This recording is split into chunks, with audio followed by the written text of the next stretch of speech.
sa bawat Pilipino at magbibigay ng tamang impormasyon para sa tahimik at maayos na Pilipinas. Police News Network, alagad ng batas, tagapagtaguyod ng balitang pulis, sandigan ng mamamayan, patnubay ng katotohanan.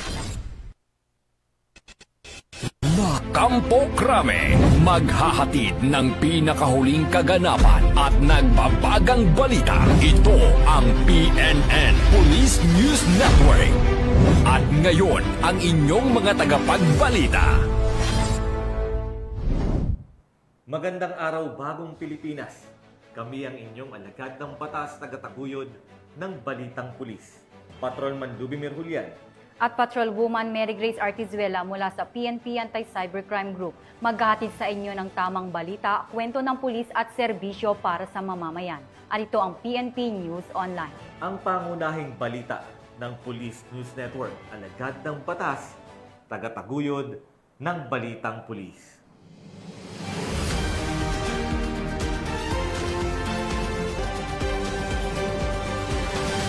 Narito ang mga balitang dapat niyong abangan. Mahigit 2 milyong pisong halaga ng shabu na kumpiska ng PNP at PIDEA sa Lanao del Sur. 4 na biktima ng human trafficking na iligtas ng PNP sa Albay. At 2.6 bilyong pisong halaga ng marijuana nasabat sa bypass operation sa Davao City.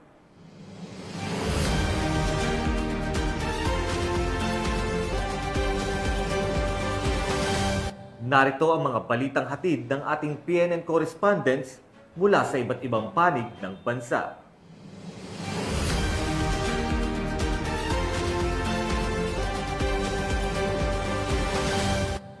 Simulan natin ang balita mula sa bahagi ng Luzon.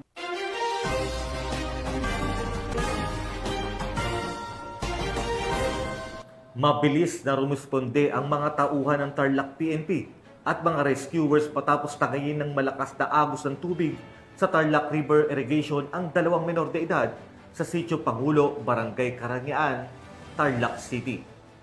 Agad namang nakapagsagawa ng rescue operation ang mga otoridad na nagresulta sa kanilang matagumpay na pagkasagip. Yan ang balitang hatid ni Patrolwoman Lixen Reyes Saweran. Matapos ang mabilis na responde sa Barangay San Antonio, pasado alas 12:50 ng madaling araw, hinilala ang suspect na sina alias Melvin, 25 anyos, at alias Angelo, 23 anyos. Isang makapigilin ng operasyon ng kabayanihan ang isinagawa ng mga kapulisan at mga rescuers sa Tarlac matapos na mailigtas ang 2 menor de edad na tinangay ng malakas na agos ng tubig sa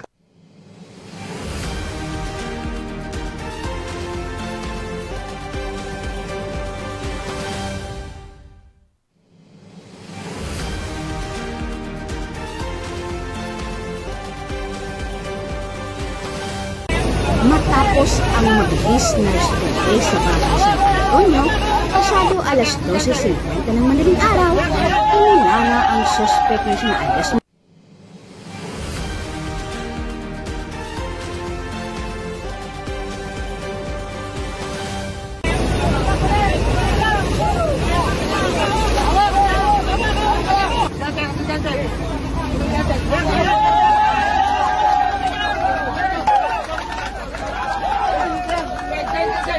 Isang makapigilin ng operasyon ng kabayanihan ang isinagawa ng mga kapulisan at mga rescuers sa Tarlac matapos na mailigtas ang 2 menor de edad na tinangay ng malakas na agos ng tubig sa Tarlac River Irrigation sa Sitio Pangulo, Barangay Karangyaan, Tarlac City. Pinangunahan ng Tarlac Police Provincial Office sa pamumuno ni Police Colonel Franklin P. Estoro, Provincial Director, ang agarang search and rescue operation, katuwang ang City at Provincial Disaster Risk Reduction and Management Office, City Public Order and Safety Office, Bureau of Fire Protection, mga rescue divers mula sa Philippine Coast Guard Pampanga Station at Barangay Peacekeeping Action Team ng Tarlac City. Kinilala ang mga nasagip na biktima sa alias na Johnson at Kenvin, kapwa 13 anyos at residente ng lungsod. Batay sa investigasyon, huling nakita ang dalawa dakong alas 2 ng hapon habang tinatawid ang ilog nang bigla silang matangay ng malakas na agos at tuluyang mawala sa paningin. Matapos ang halos 24 oras na masusing operasyon, natagpuan ang dalawang bata na buhay at ligtas. Patunay ang insidenteng ito ng tapang at pagkakaisang alay sa serbisyo. Samantala, muling nagpapaalala ang mga otoridad sa publiko na umiwas muna sa pagtawid sa ilog, lalo na kapag malakas ang agos upang maiwasan ang kapahamakan. Mula dito sa Police Regional Office 3, ako ang inyong PNN Correspondent, Patrolwoman Lixen Reyes A. Saweran, alagad ng batas, tagataguyod ng Balitang Pulis. Maraming salamat, Patrolwoman Saweran. Isang top most wanted person sa kasong karnaping ang huli ng PNP Highway Patrol Group sa ikinasang Manhunt Charlie Operation sa Barangay Bagong Sikat, San Jose Occidental, Mindoro. Nakatutok dyan si Patrolman Mark Roland Feliciano.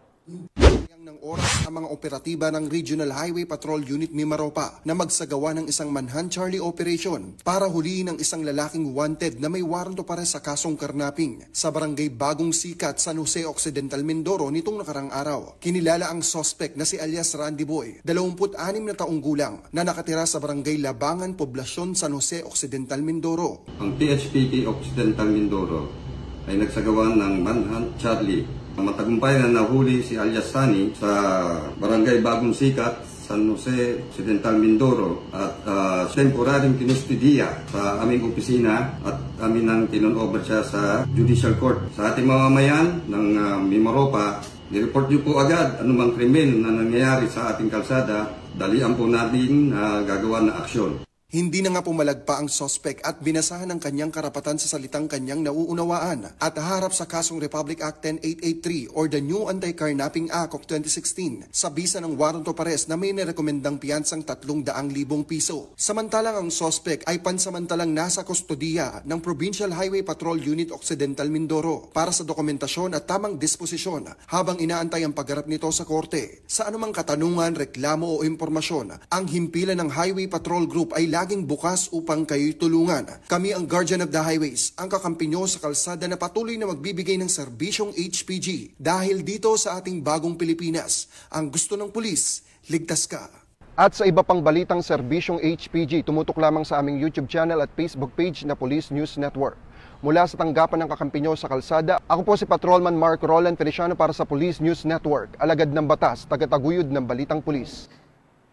Maraming salamat, Patrolman Feliciano. Arestado ang nakatalang top 2 most wanted person ng mga tauhan ng Bani Municipal Police Station dahil sa kaso nitong qualified rape sa Bani, Pangasinan. Yan ang report mula kay Police Corporal Joanna Marie de los Santos. Arestado ng mga operatiba ng Bani Municipal Police Station ang top 2 most wanted person sa kanilang ikinasang manhunt operation sa Barangay Ambabaay, Bani, Pangasinan. Kinilala ni Police Major Dennis B. Cabigat, officer in charge ng naturang istasyon, ang suspect sa alias Jinggoy, 38 anyos, may asawa, walang trabaho at residente ng nasabing barangay. Siya ay naaresto gabi nitong Biyernes sa bisa ng warrant of arrest para sa kasong 6 counts of qualified rape sa ilalim ng paragraph 1 ng Article 266-A kaugnay ng Article 266-B ng Revised Penal Code. Ang nasabing warrant ay inisyu noong Agosto 19 taong kasalukuyan ni Honorable Dominico Acosta Sanchez, presiding judge ng RTC Branch 55 sa Alaminos City, Pangasinan na walang rekomendadong piyansa. Kabilang ang suspect sa target intelligence packet ng PNP dahilan upang mas paigtingin ng mga otoridad ang pagsubaybay at operasyon laban sa kanya. Matapos mahuli, dinala ang suspect sa Bolinao Community Hospital para sa medical na eksaminasyon at pagkatapos ay inilipat sa istasyon ng pulisya para sa tamang disposisyon. Ayon kay Police Major Cabigat, ang kanilang operasyon ay bahagi ng mas pinaigting ng kampanya laban sa mga most wanted persons upang masiguro ang kaligtasan ng kanilang mga nasasakupan at maihatid ang hustisya sa mga biktima. Nagpahayag din ng pasasalamat ang kanilang himpilan sa publiko na patuloy na nakikipagtulungan sa pagbibigay ng impormasyon ukol sa kinaroroonan ng mga ito. Mula dito sa Ilocos Region, ako ang inyong PNN correspondent, Police Corporal Joanna Marie N. Santos, alagad ng batas, tagataguyod ng balitang pulis. Maraming salamat, Police Corporal Santos. Bumagsak sa kamay ng mga otoridad ang isang personalidad na kabilang sa most wanted person at sangkot umano sa iligal na droga matapos ang ikinasang operasyon ng Pililla Municipal Police Station sa lalawigan ng Rizal. Tinutukan niya ni Patrolwoman Jessie Chris Obrero.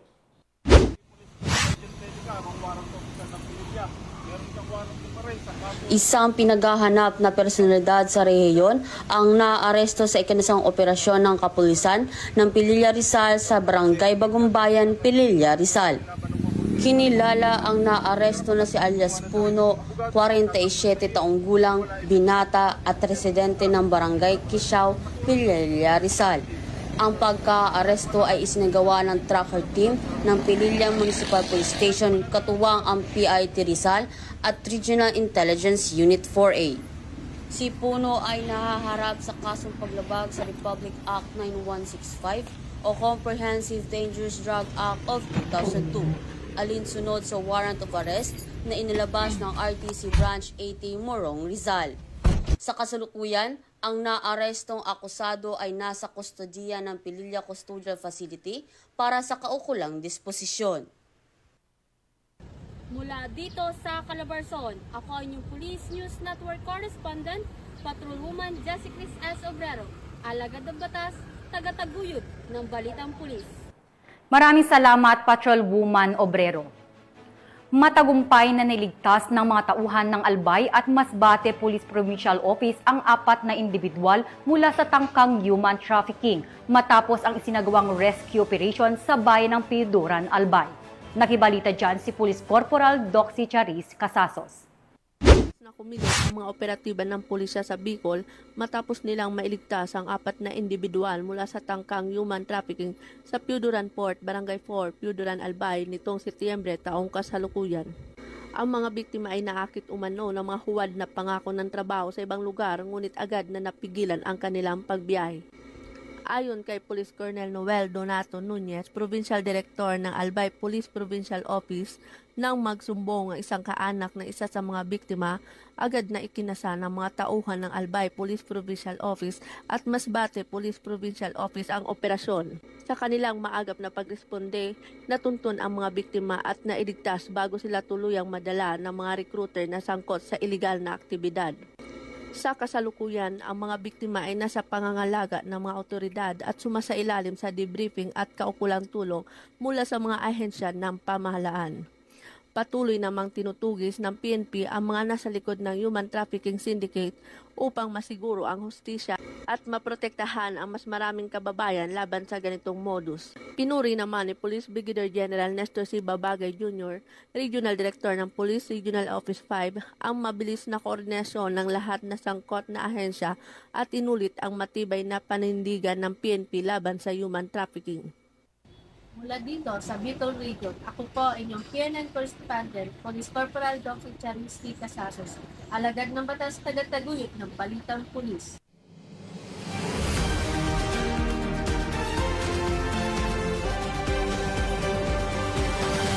Samantala, para naman sa ating weather updates ngayong araw, asahan po natin ang pangkalahatang maaliwalas na panahon sa Luzon ngayong Lunes, habang posibleng makaranas ng maulap na kalangitan at mga pag-ulan ang ilang bahagi ng Visayas at Mindanao dulot ng easteries ayon sa Pag-asa. Paliwanag ng Pag-asa, ang easterlies o hanging nagmumula sa Pacific Ocean ang kasalukuyang nakakaapekto sa Southern Luzon, Visayas at Mindanao. Pinapayuhan naman ng mga residente sa Visayas at Mindanao na maghanda laban sa mga posibleng pag-ulan at thunderstorm dulot ng nasabing weather system. At tunghayan naman natin ang mga balita mula sa Visayas.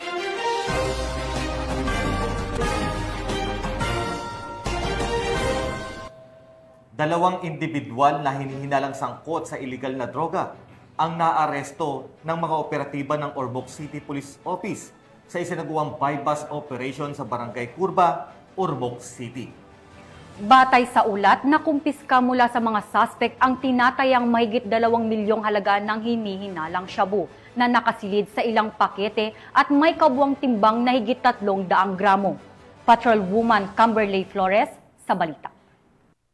2,258,824 pesos halaga ng shabu ang nasabat sa 2 drug suspects sa ikinasang bypass operation ng mga operatiba sa Barangay Corva, Ormoc City. Bandang alas 2:21 ng hapon ng ikasang operasyon ng mga tauhan ng Ormoc City Drug Enforcement Unit kasama ang Ormoc City Intelligence Unit, Ormoc City Police Station 3, City Intelligence Team Ormoc at Regional Intelligence Unit 8 sa koordinasyon sa Philippine Drug Enforcement Agency 8. Nakumpiska sa mga suspect ang 4 na pakete at 3 knotted transparent plastic packs ng hinihinalang shabu na may tinatayang timbang na 332.18 gramo na nagkakahalaga ng 2,258,824 pesos, isang genuine 500 peso bill na ginamit bilang bypass money, isang unit ng caliber 45 Colt Mark IV pistol, kasama ang 3 bala at mga drug para pernalya. Maharap ang mga suspect sa kasong paglabag sa Section 5 at 11 ng RA 9165 o Comprehensive Dangerous Drugs Act of 2002 at RA 10591 o Comprehensive Firearms and Ammunition Regulation Act. Ang matagumpay na operasyon ay bunga ng pagpapaigting ng Ormoc City PNP, katuwang ang iba pang ahensya ng gobyerno sa kampanya laban sa ilegal na droga upang matiyak ang kaayusan at kapayapaan sa nasasakupan. Dahil sa bagong Pilipinas, ang gusto ng pulis,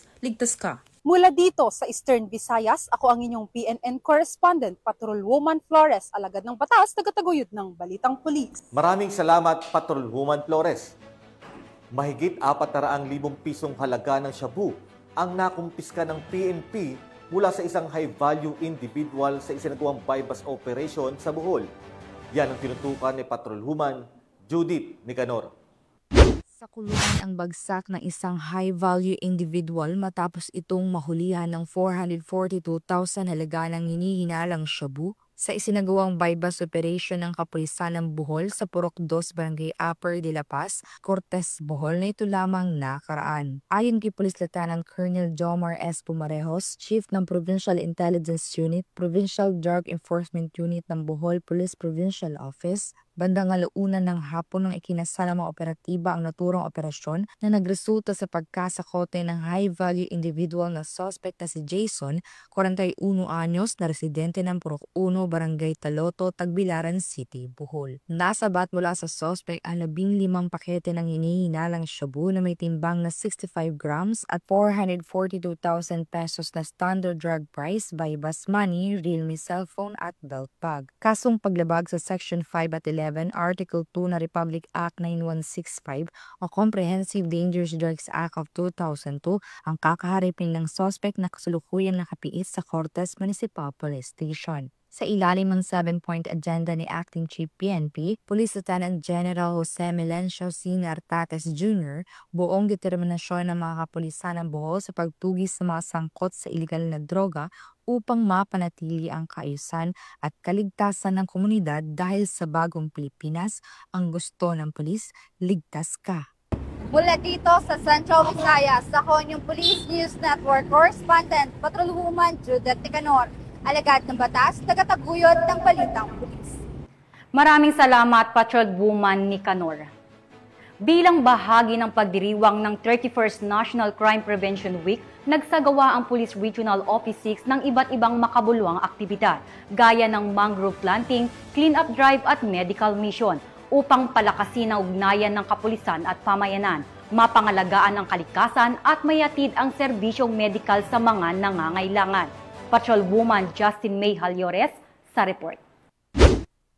Police Regional Office 6 ang nanguna sa isang mangrove planting drive bilang bahagi ng pagdiriwang ng 31st National Crime Prevention Week nito lamang ika-6 ng Setyembre taong kasalukuyan. Ipinakita ng aktibidad ang dedikasyon ng Philippine National Police hindi lamang sa pagpigil ng krimen, kundi pati sa pangangalaga ng kalikasan bilang mahalagang bahagi ng kanilang serbisyo sa komunidad. Pinangunahan ni Police Brigadier General Josefino D. Ligan, Regional Director ng Pro 6, katuwang si si Police Colonel Victorino E. Romanillos Jr., Chief Arcad, kasama ang mga personnel ng Police Regional Office 6 ang pagtatanim ng 1,500 na mangrove propagules sa baybayin ng Barangay Hinaktakan, La Paz, Iloilo City. Katuwang sa aktibidad ang NAPOLCOM 6 na pinamumunuan ni Attorney Jerome L.B. Asuga, National Bureau of Investigation, Western Visayas, barangay officials at si Miss Janice May R.C. ng Senro na nagbigay ng orientation ukol sa tamang pagtatanim ng mga mangroves. Dumalo rin ang mga tauhan mula sa Philippine Coast Guard, Bureau of Fire Protection 6, BJMP Region 6, Philippine Army at iba pang stakeholders. Binigyang diin ni Police Brigadier General Ligan na ang pangangalaga sa kalikasan ay mahalagang bahagi ng mandato ng PNP upang mapanatili ang kaligtasan ng komunidad. Tampok rin sa aktibidad ang clean-up drive sa naturang lugar kung saan nilinis ng mga kalahok ang mga basurang nakakalat. Sako-sakong mga basura ang kanilang dala mula sa paglilinis, baon ang bagong pag-asa para sa kinabukasan. Naging pagkakataon ang aktibidad upang palakasin ang samahan ng pagkakaisa ng iba't ibang ahensya ng gobyerno, pribadong sektor at lokal na pamahalaan. Ipinapakita rin ito ang advokasya ng PNP na makakalikasan na isa sa kanilang core values. Hindi natatapos sa mangrove planting at clean-up drive ang inalay na serbisyo ng Pro-6 para sa bayan. Naghandog rin sila ng medical, optical, dental mission at libreng gupit sa mga residente ng nasabing barangay at mga katabing bayan nito na siyang labis na ikinagalak ng mga benepisyaryo. Muli, pinatunayan ng Police Regional Office 6 na ang tunay na serbisyo ng kapulisan ay hindi natatapos sa pagpapatupad ng batas. Bahagi rin ito ang pagiging tagapangalaga ng kalikasan at katuwang ng mamamayan sa pagtataguyod ng isang ligtas, mapayapa at malusog na kinabukasan para sa mga susunod pang henerasyon. Dahil sa bagong Pilipinas, ang gusto ng pulis, ligtas ka. Mula rito sa Police Regional Office 6, ako ang inyong PNN Correspondent Patrolwoman Justin May Halyores. Alagad ng batas, tagataguyod ng balitang pulis. Maraming salamat, Patrolwoman Halyores. Narito naman ang mga balita mula sa Mindanao.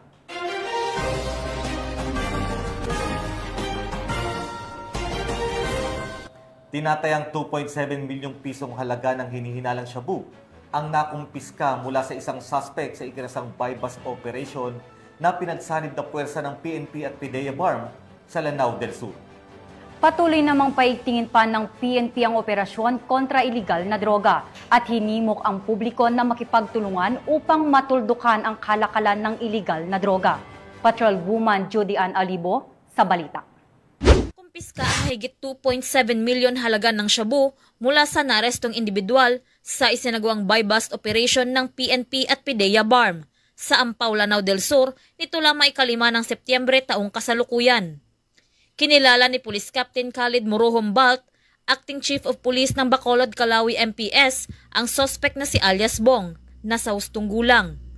Ayon sa ulat, bandang 3:30 ng hapon, nang isinagawa ng mga operatiba mula sa Bacolod, Calawi Municipal Police Station, 1st PMFC ng Lanao del Sur Police Provincial Office, Regional Police Drug Enforcement Unit BAR, SOU BAR ng PNP DEG, 45th Special Action Company, 4th Special Action Battalion ng PNP SAF at PDEA Lanao del Sur Provincial Office ang isang buy-bust operation sa naturang lugar.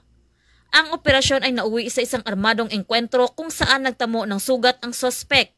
Nakuha mula sa suspect ang tinatayang 406.9 gramo ng hinihinalang shabu na nagkakalagang 2,766,920 pesos, buy-bust money, isang caliber 9mm pistol na may 10 bala, 6 na fired cartridges mula sa parehong baril, at iba pang non-drug items. Nasa kustodiya na ng Bacolod, Calawi MPS ang suspect kasama ang mga nakumpiskang ebidensya at posibleng mahaharap sa kasong Republic Act 9165 o ang Comprehensive Dangerous Drugs Act of 2002. Tinitiyak ng PNP sa publiko na ipagpapatuloy nito ang walang tigil na kampanya laban sa iligal na droga, habang pinangangalagaan ang karapatan at buhay ng bawat mamamayan. Mula rito sa riyon ng Bangsamoro, ako ang inyong PNN Correspondent, Patrolwoman Judy Ann Alibo, alagad ng batas, tagataguyod ng balitang pulis. Maraming salamat, Patrolwoman Alibo. Hawak na ng mga otoridad ang nakatalang top 1 most wanted person, municipal level, matapos itong maaresto dahil sa kaso nitong homicide sa Zamboanga del Norte. Magbabalita dyan si Patrolwoman Joyce Franco. Ang isang top 1 most wanted person municipal level sa kasong homicide sa isinagawang law enforcement operation ng Zamboanga del Norte Provincial Intelligence Unit, katuwang ang LAZI MPS, Dapitan CPS, 5th SOU Mabuhay SBC at 1st Zamboanga del Norte Provincial Mobile Force Company sa barangay Napo, Dapitan, Zamboanga del Norte. Kinilala ng mga otoridad ang suspect na si alias Bert, 53 anyos, may asawa at residente ng Barangay Upper, Complanas, LAZI, Siquijor. Ang suspect ay nahaharap sa kasong homicide. Nasa kustodiya ng Dapitan City Police Station ang suspect para sa maayos na disposisyon ng kaso. Patunay lamang na ang pambansang pulisya, katuwang iba't ibang ahensya ng gobyerno ay patuloy sa pagpapatupad ng kanilang sinumpaang tungkulin kontra kriminalidad na naaayon sa agenda ng gobyerno na itaguyod ang kaayusan at kaligtasan ng publiko, kapayapaan at seguridad na magkaroon ng maunlad na isang bagong Pilipinas. Mula dito sa Zamboanga Peninsula, nagbabalita ako ang inyong PNN correspondent, Patrolwoman Joyce Franco, alagad ng batas, tagataguyod ng balitang pulis. Maraming salamat, Patrolwoman Franco. Aabot sa 2.6 milyong pisong halaga ng pinatuyong dahon ng marijuana ang nasamsam mula sa isang individual sa ikinasang buy-bust operation ng mga otoridad sa Davao City. Ang balita mula kay Patrolwoman Sheena May Ilagan. Malaking tagumpay laban sa iligal na droga ang naitala sa Davao City matapos masamsam ang hinihinalang marijuana na nagkakalaga ng 2,670,000 pesos sa isang buy-bust operation na isigawa na pinagsanib na persa ng mga otoridad sa Barangay 76-A Davao City. Naaresto ang sospek nito lamang Setyembre taong kasalukuyan na kinilala sa alias na Jovan, 18 anyos, isang estudyante at residente ng Barangay 76-A Davao City. Ayon sa ulat, ang sospek ay pangatlo sa listahan ng mga high-value individual sa rehiyon. Pinangunahan ng City Drug Enforcement Unit ang operasyon katuwang ang Regional Police Drug Enforcement Unit 11, Ecolan Police Station at ang Philippine Drug Enforcement Agency 11. Sa nasabing operasyon, na-recover mula sa sospek ang 13.350 kilos na pinatuyong dahon ng marijuana na may mga bunga at iba pang mga ebidensya. Sa ngayon, ang sospek ay naharap sa kasong paglabag sa Republic Act 9165 o Comprehensive Dangerous Drugs Act of 2002. Samantala, ang Police Regional Office 11 ay patuloy na pinapaigting ang laban kontra kriminalidad alin sa kampanya ng Bagong Pilipinas na panatili ng kapayapaan at kaayusan tungo sa pagsulong ng bansa. Mula dito sa Rion 11, ako yung PNN correspondent, Patrolwoman Sheena May Ilagan, alagad ng batas, tagataguyod ng balitang pulis. Maraming salamat, Patrolwoman Ilagan. Nasamsam ng PNP ang baril, bala at shabu sa ikinasang search warrant operation sa Alyosan, Cotabato. Alamin ang buong detalye ng report mula kay Patrolwoman Emilu Pedroso. Ng mga otoridad ang baril, bala at shabu sa isinagawang search warrant operation sa Purok 7, Barangay New Panay, Alyosan, Cotabato, nito lamang ika-4 ng Setyembre taong kasalukuyan. Kinilala ni Police Major Bernard M. Abarquez, hepe ng Alyosan Municipal Police Station, ang suspect na si alias Gardo, na residente ng nasabing lugar. Ang operasyon na isinagawa sa pagkikipagtulungan ng Alyosan Municipal Police Station, 2nd Provincial Mobile Force Company at Regional Intelligence Division Tracker Team Echo, bandang alas 8:30 ng umaga sa pamamahay mismo ng suspect kung saan na-recover ang isang unit ng improvised 12-gauge shotgun na may 4 na bala, 2 kalibre 45 na buhay na bala, 7 bala ng kaliber 9mm at 15 piraso ng heat-sealed transparent plastic sachet na naglalaman ng pinaghihinalaang shabu na nagkakahalaga sa tinatayang 34,000 piso.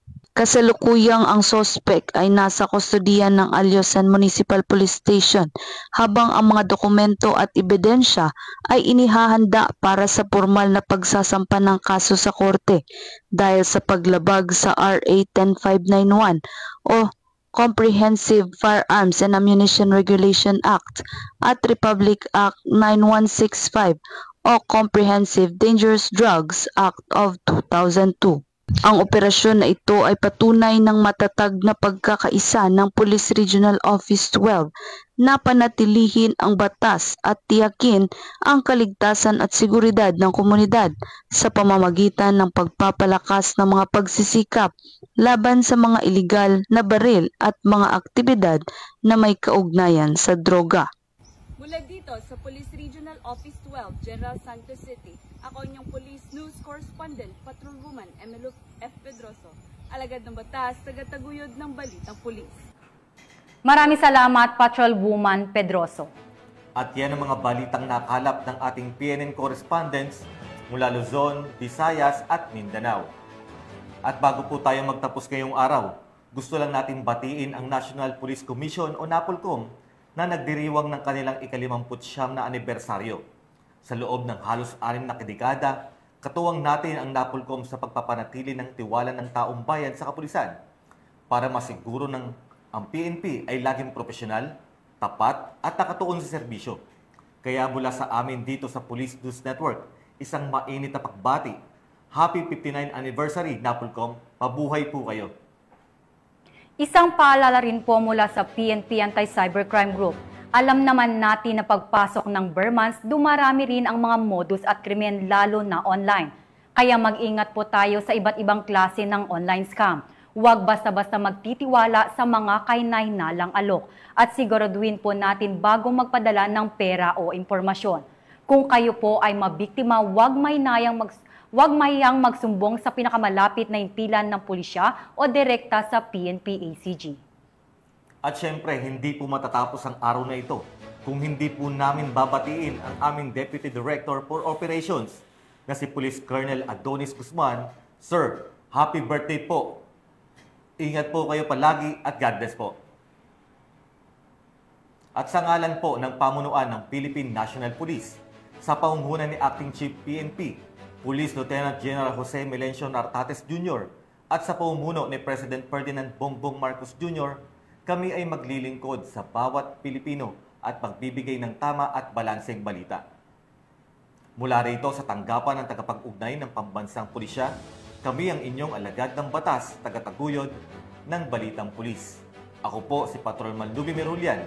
At Patrolwoman Mary Grace Artizuela mula sa PNP Anti-Cybercrime Group. Maghahatid ng tamang balita, kwento ng pulis at serbisyo para sa mamamayan. At ito ang PNP News Online. Ang pangunahing balita ng Police News Network.